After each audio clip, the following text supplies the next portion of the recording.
Who's your favorite comic? My favorite comic is actually Bill Engvall, probably.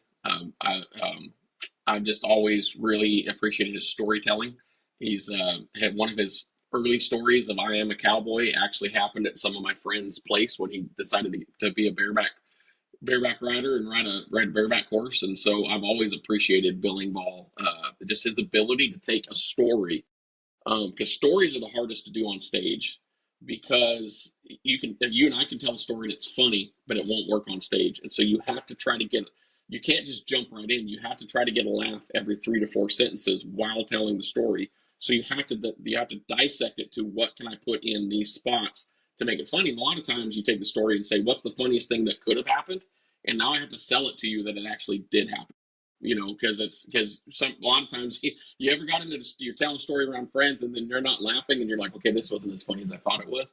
That's even worse on stage. And so you really have to work that through. And so someone like Bill Engvall, who can just take a story and talk on that same story for 20 minutes and have you laughing through all of it, that's a very special skill. I've got a lot of favorite comedians, but Bill Engvall was who I listened to a lot. That Dorkfish cassette tape, we wore it out in my car when we was rodeo. We listened to that so many times. And then to watch him live at a PBR banquet and watch him just work the crowd so well, and it was just amazing to see somebody of that caliber. So I would say Bill Engvall probably is tops the list of a very stacked list of favorite comedians. I'm going to say, since I'll answer my own question. You know who I like? Bill Murray, and Yeah, he doesn't have to say anything. That's what I find most.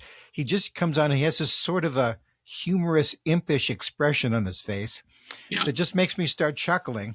He just comes on stage and he doesn't say anything, and I just find myself chuckling.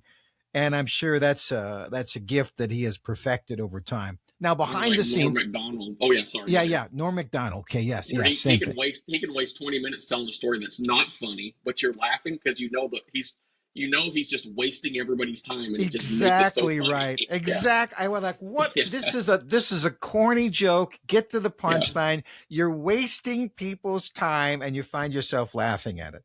Yeah. So, yeah. God bless his memory. Okay. So now, behind the scenes in the speaking world. Oh man, that's a tough one. I think it's that speaking is it's so much like rodeo and comedy, in the sense of you're competing with all of these people, these peers, to try to get spots, and it should be more cutthroat than it is. Like, it should be more. I'm competing. I've got so many gigs. I've got like 30 something gigs on my calendar right now that are blocked off because they're down to 3 or 4 speakers. Every single one of those, I'm friends with the speakers that I'm competing for those spots with. You honestly, it's like rodeo.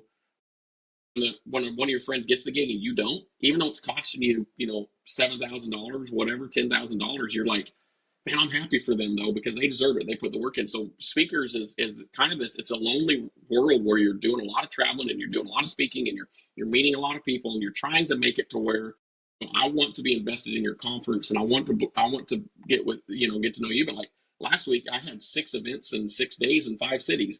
And so you're trying to put all that work into it. But a lot of those events, you're not around other speakers, and then you get to be friends with these guys that you are, and then you see them taking a gig that you had, and it's really, it should be more cutthroat than it is. Like, I would think it would be more, put down, but it really is. Speakers uplift each other. Like, we really do. Even though you're taking that job for me, I'm very happy for you. And really, honestly, if you don't have that attitude, you're not going to last very long in this business, because speaking really is. Because what'll happen is that speaker will say, "Hey, I know you had Nick on this list. Next year you really need to bring him in. Like, I think he will fit this conference really well." And so you reference off of other speakers, and so it's really is this world that should be more cutthroat than it is. There's thousands and tens of thousands of speakers. I think somebody told me the other day that Las Vegas has, what they say, 150 conferences a week. So you just think about, like, just in Las Vegas, and so how many speakers are out there, and this big huge wide net, but yet it still ends up being this small competition because you end up always competing against the same people for some reason.